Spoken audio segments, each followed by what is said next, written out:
Welcome, ladies and gentlemen, to the Coin Republic podcast. My name is Shor Bacharya.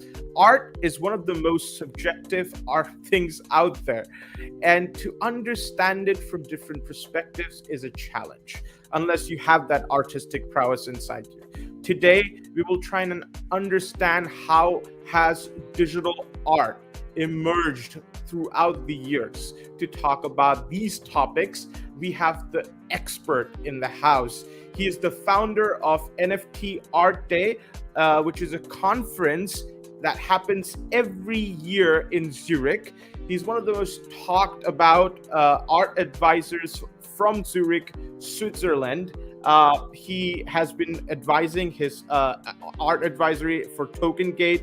He has an art advisory service called George Back Fine Art Services. He's the expert of 1960s computer art and also the 20th and 21st century modern and contemporary art.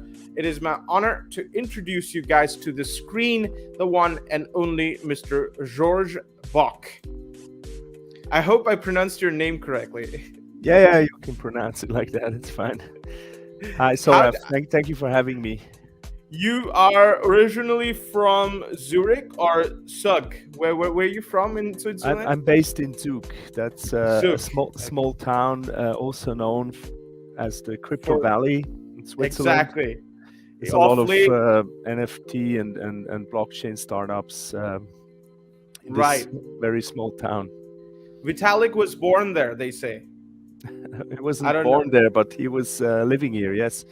Okay. I think he was developing Ethereum in Zug, and there were a lot of other people there as well. So tell me a little, because we've heard a lot about Switzerland. I think a couple of days ago we interviewed Giovanni Francesi, who was the global blockchain head for Ericsson, and he was in Zurich as well. And he said this country is nuts about finance, and it is taken in this NFT thing like no place else. It's one of those places that has been respected it's one of the crypto capitals in the world. So how do you see it? How's the environment like in Zurich or Zug? Yeah, it's pretty good. I mean, we have a good legal framework,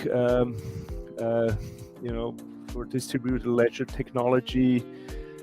We have quite a few early movers, some banks, some financial institutions in Switzerland.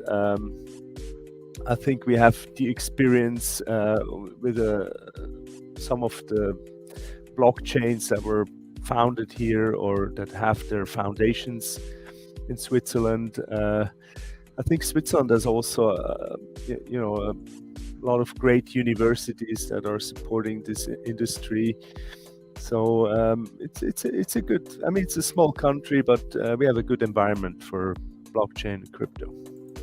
And obviously the whole banking industry, which is a speciality of Switzerland, is currently kind of reinvented through crypto. I think there's a lot of know-how in Switzerland. Could you tell me a little bit about NFT Art Day, about the conference that you held? You're the founder of that conference. When do you first start these annual art conferences? When you heard about Art Basel in Miami, that's quite huge. NFT Paris recently happened. So NFT London, all these NFT events happening left and right. How did you guys do it? Well, there's a lot of conferences around in the world. So we wanted to do a conference that is very strongly based on content, first of all. And secondly, we wanted to focus on art. So as opposed to other conferences where you have all kinds of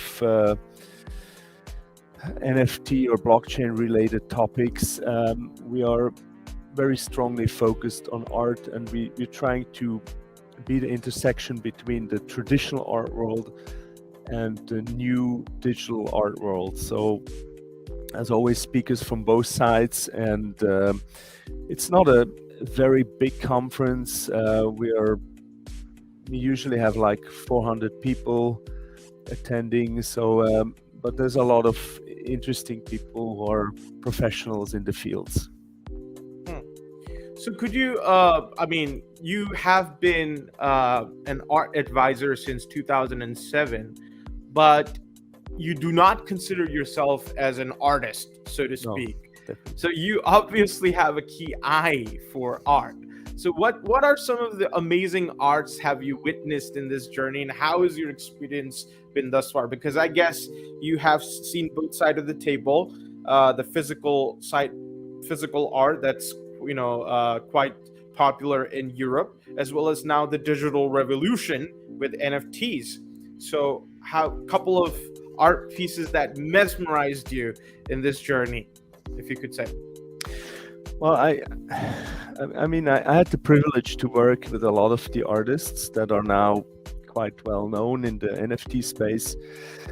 I did a few shows very early on in 2018, 2019 here in Switzerland, where I exhibited artists like Mario Klingemann, Kevin Abosch, or Robbie Barrett. I think we had one of the first Robbie Barrett exhibitions in the world.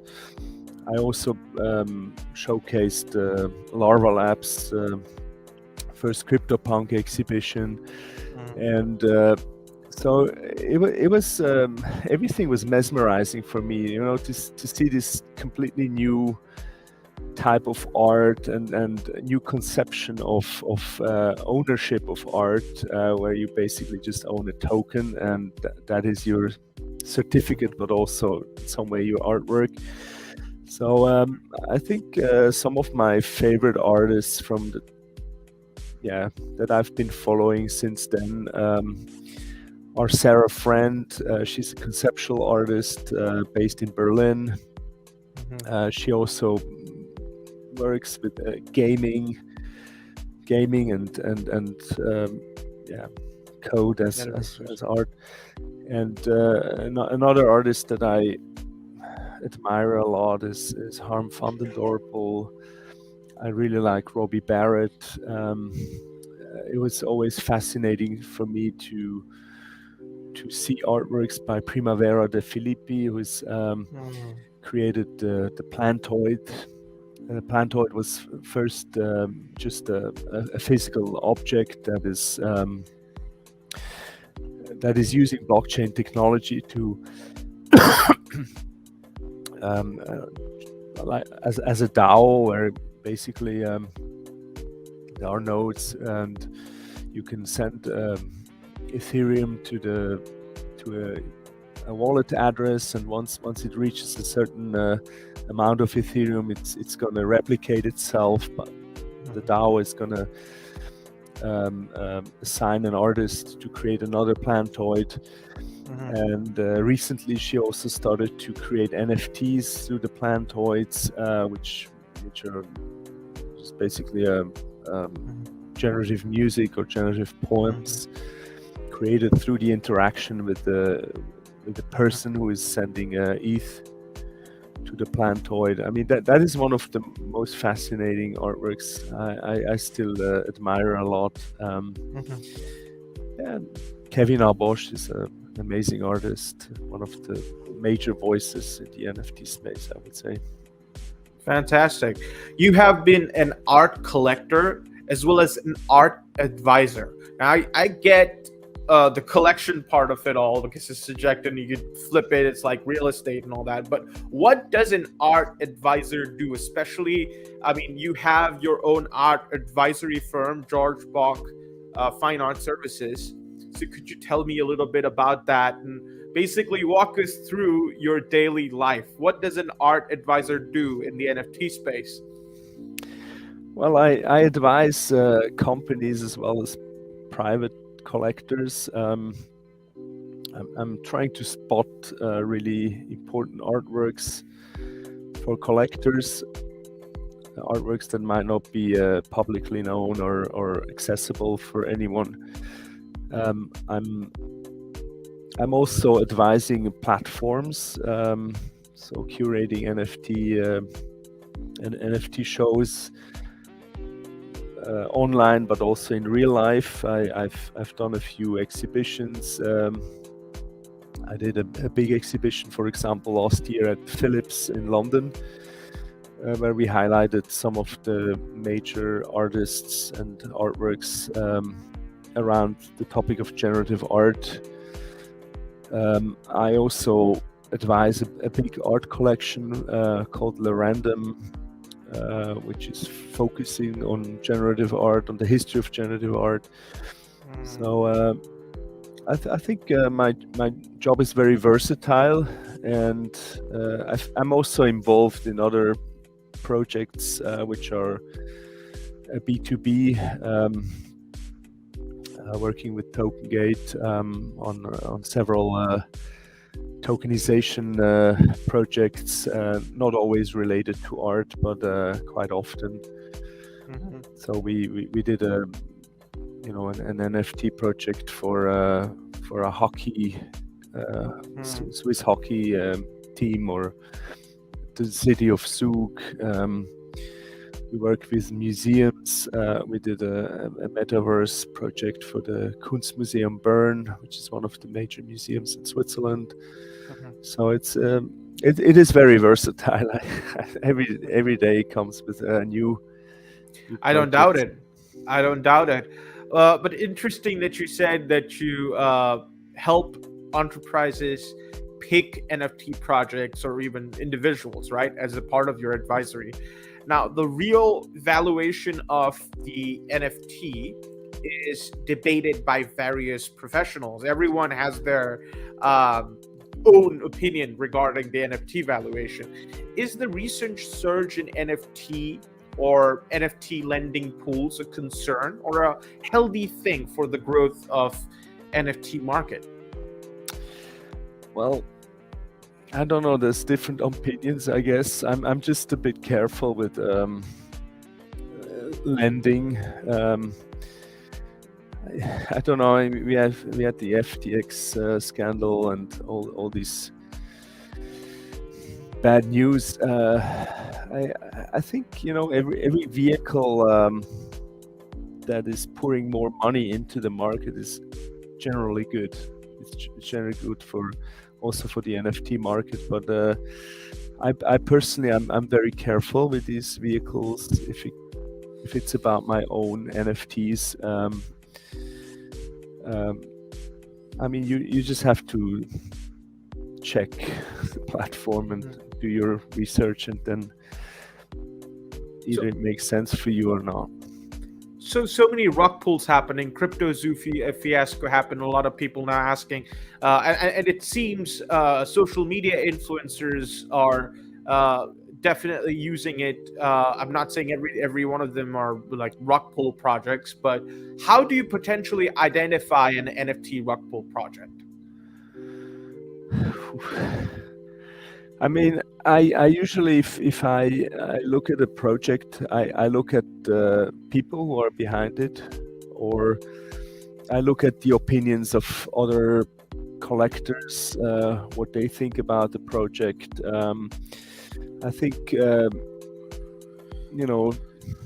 it's always difficult to predict whether an NFT project will be successful or not, and there have been some really amazing NFT projects that were not successful at all, but they might become successful in the future. I'm mainly focused on art, and when it comes to PFPs, there's very few projects that I look at. I'm probably less specialist on PFP projects, but I know certainly a lot about digital art. And there I'm looking at innovation. I'm looking at artists that have proven that they are successful through museum exhibitions and being in big collections, and or creating very innovative projects. George, quickly, for the uninitiated, for those people who don't understand the significance of a PFP project, could you explain to them what a PFP project is versus an NFT collectible? Well, a PFP project, I don't think there is a real definition for it, but I would say it started probably with CryptoPunks, which was a generative Generative art. Yeah. generative art. There are 10,000 unique characters that were generated through a process. There are some rarities. There are different traits, and basically, if you buy this NFT, you can use it as your profile picture. That's why they call it PFP. So you can use it as your Twitter profile, for example. Attached to this PFP, there are usually also some utilities. So you become a member of this community where you can profit from access rights to some events, or you can claim some merch from the community, or sometimes they are also linked to fashion brands, so you get access to a new sneaker or a new hoodie or something, or you get a discounted access, so you don't pay the whole price. So this is how PFPs have moved forward, and there's all kinds of different communities. Some of them are very active, some of them are linked to big brands. Others are just Rockpools. Right. You've mentioned generative art, and since you're a physical art expert as well, do you think blockchain technology is creating a gap between the artists who draw on a canvas versus the ones who with a powerful AI tool, basically, right? Like Midjourney. How is the physical artist community responding with the tech revolution, generative AI? Is it positive, or the artist community are like, no, it's not ballsy, it's not me, it's not artsy?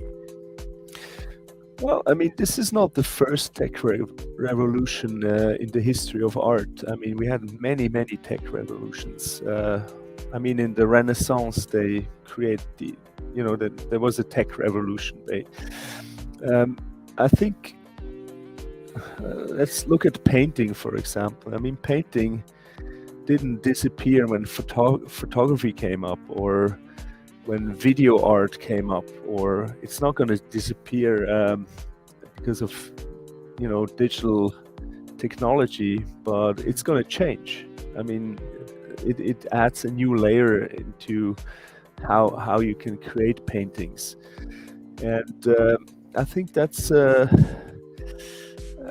I think it will certainly affect. I think blockchain technology, especially NFTs, will affect the traditional art market, I think, because for me it's quite evident that it makes more sense to create a certificate of authenticity as an NFT instead of a piece of paper, because it's tokenized. It's on the blockchain. Even if you cannot connect the certificate with the artwork, still it is more. I think it's yeah, it's tokenized. It's in the distributed ledger. Yeah, it's in the ledger. You can check whether it's issued by the right person, and if it follows the artwork, then actually I think it's more practical than a piece of paper. So I think it totally makes sense for me that every artwork, whether it's digital or physical, will have an NFT attached. Right. It's interesting. A lot of people give this analogy. The Mona Lisa. I mean, it's an original. Its worth is not as much as what you get in a thrift shop, for example. They're different. So the fact that you talked about profile picture projects, or even be an original project being in the distributed ledger, because it is tokenized, because it is the originality that is backed by technology, right? That's the thing that sets this apart. That's the technical revolution in the face of art, right? Yeah, it's interesting you mentioned you're also an expert of like 1960s vintage computer art. So vintage computer art is an interesting thing to talk about. For example, Sine Curve Man, whose NFT became a popular piece once. Now, with generative AI, this type of art can be produced with few minutes. Right? Do you think the legacy of vintage art should remain untouched with new AI advancements, or is it adding the new definition? Of course, it's like the older question, but I want you to expand on it from the physical artists who think it's probably they're taking credit from us. Yeah, I think, if you go back to the 60s, I mean, they didn't have the same computers as we do now, and every artist, they had to program the artwork. They didn't have a screen. They were mainframe computers, so you only saw the output when the plotter was drawing what you programmed, and so it was a completely different situation than now, where we have software processing and all these tools that help you create generative art. I think looking at the contemporary artists, they are very very often they are taking earlier ideas further into the next stage. There's also some of the pioneers of computer art that are exploring NFTs as a medium. So I've actually launched some NFTs with artists like Hein Grafenhorst or Frida Nake, who are now in their 80s, and they were very excited to look at this new technology, and some of these artists have been also very successful in the NFT space. There will be actually now a drop with Vera Molnar Sotheby's, which I'm very curious about. I mean, she's the grande dame of computer art, and yeah, I think those who are still alive, many of them are exploring Also, NFTs. Well, people as I mean, I would say he's a different type of artist, but I mean, he has also worked for many years and could not monetize his art, and suddenly with the NFTs, exactly, he became so successful. From the rags to riches story everybody talks about. Yeah. Now, NFT gained strong traction in 2021. Meanwhile, in 2022, the overall sales took a hit. Since January 2023, the NFT volumes are seeing a comeback. So do you see NFT becoming more dominant till 2025 than physical art? Because a lot of people are now saying NFTs are a fad, it's gone, people are not going to subscribe to it anymore, it's too complicated. What do you think? That's a good question. I think it's going to come back. I mean, at the moment we are, it's very slow, especially these successful PFP projects like Azuki, Moonbirds, CloneX. I mean, they all dropped a lot, like 90% or something. The question is whether the projects behind these NFTs will evolve. I mean, whether Adidas, Nike, and all these companies are taking it to the next level, and then I think I see a great potential, and also I see a great potential for artists. I think we see much better art nowadays than in the early days of NFTs, and I mean, certainly the technology is amazing for artists. It's it's amazing also for collectors, because you can collect as many NFTs as you want. You don't have the problem of storage. You don't have the problem of the whole shipment, etc. Artworks are getting damaged. Happens once in a while. So I think it has a lot of advantages for investors and collectors. So I wouldn't see why it doesn't take off. And the only thing that is still in its infancy is that a lot of people still don't understand how it works. It's difficult to handle a wallet. There are some risks involved. So I mean, cyber criminality is also keeping a lot of people away from it. You got to be very careful, and I think once we have better custody solutions and more helpful regulation, I think NFTs is really a great innovation in the art market and art history. Mm-hmm.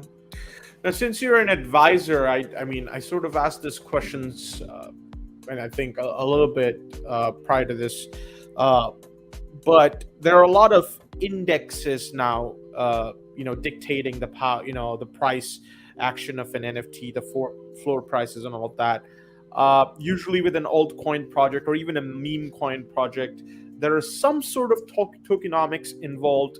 There is a white paper usually, and there are a lot of on-chain data that or technical analysis that people can do. Are usually, meme coins and technical analysis don't work that well, but still. But in NFT's case, that valuation metrics, it's not quite there. There are a lot of indexes out there that that showcases the valuation of the entire industry, the top NFT projects and all of that. How do you see these indicators? Do you do any sort of technical analysis, of any project before advising it to your clients?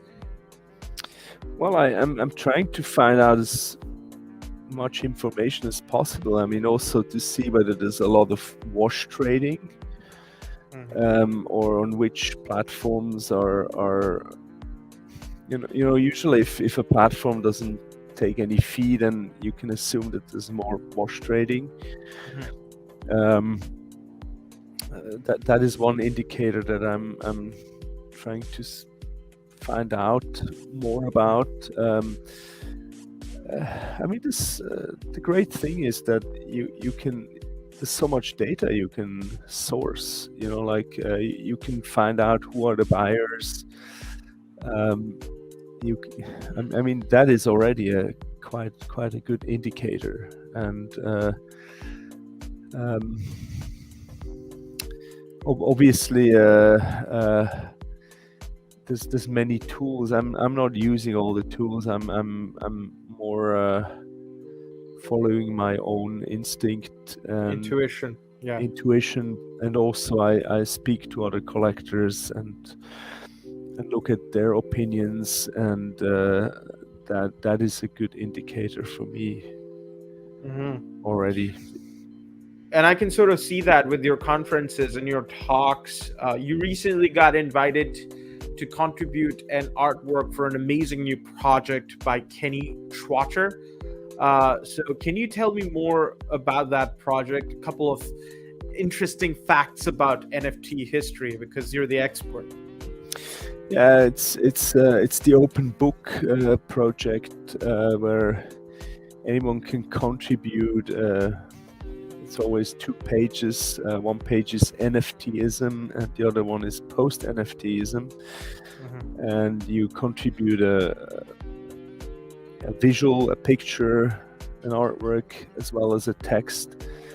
And the idea behind this book is that it's first of all infinite, and it's a book that anybody can comment and add to it and add a part of the history of it. I don't know whether this is some sort of historically relevant book it could become. Certainly, there are a lot of interesting voices that are in this launch phase, where Kenny invited 15 artists, curators to contribute to this book. So I think it's really a great project, but we don't know where. It could become a very important project. It does sound interesting. Over the next years. So where can people find it? What's the website? Where do people go to comment on this? You have to go on Async. Async is the platform.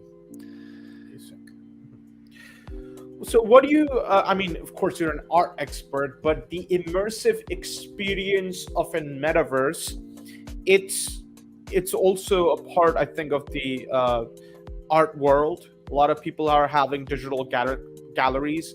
One of my good friends, 2 times Emmy Award winner, Alan Teitel, I remember he called me one day.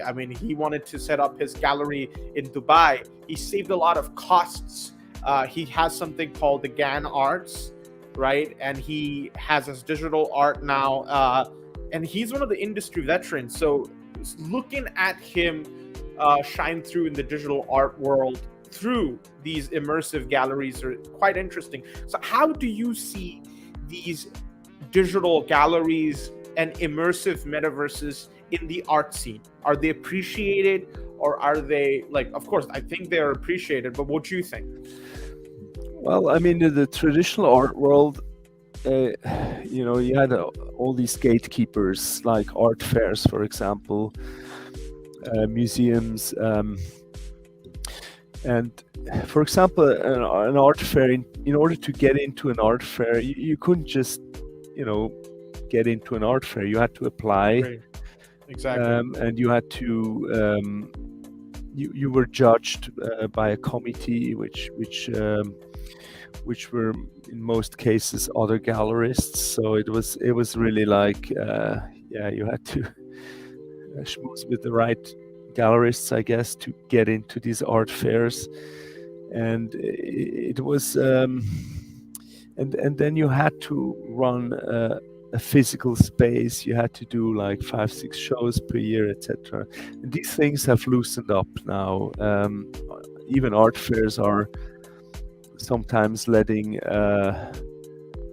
like a platform or participate, which was not possible like 5 years ago, So I think everything is loosening up a little bit, and also galleries are doing less physical shows and more digital activities. Some galleries are running their own platforms, so I think everything is changing at the moment, and I think it was good that all these structures are loosening up, and the gatekeepers are going away. Are going in a way. Probably we will have new gatekeepers. Also in the NFT space, the curators are becoming probably the next gatekeepers. Yeah, I remember I got an invitation from Cannes, and even as a journalist, it's easier to get a press badge, but even in that process, it takes ages. And then you have to get the visa if you're from a different country. And it's with the digital platforms, it's just easy. It's easier. We hosted an award function in a month, and thousands of people applied for it. It was called the Nifty's NFT Superstars Award. We celebrated it. We gave away awards within a month, and it was a successful event. It was no short than a successful offline event. It was pretty good. So yeah, I haven't seen you. Hopefully we're gonna get to cover NFT Art Day next year. When is it gonna happen? Has it happened this year, 2023 yet? Yeah, it was.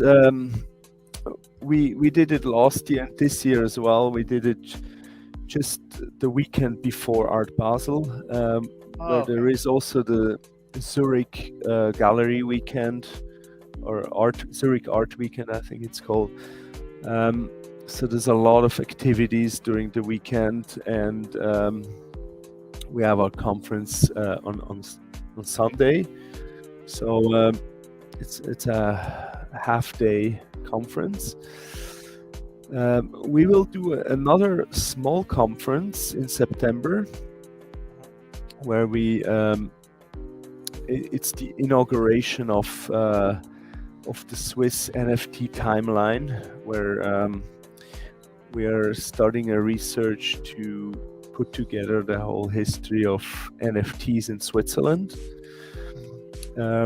And this will be more like a regional conference,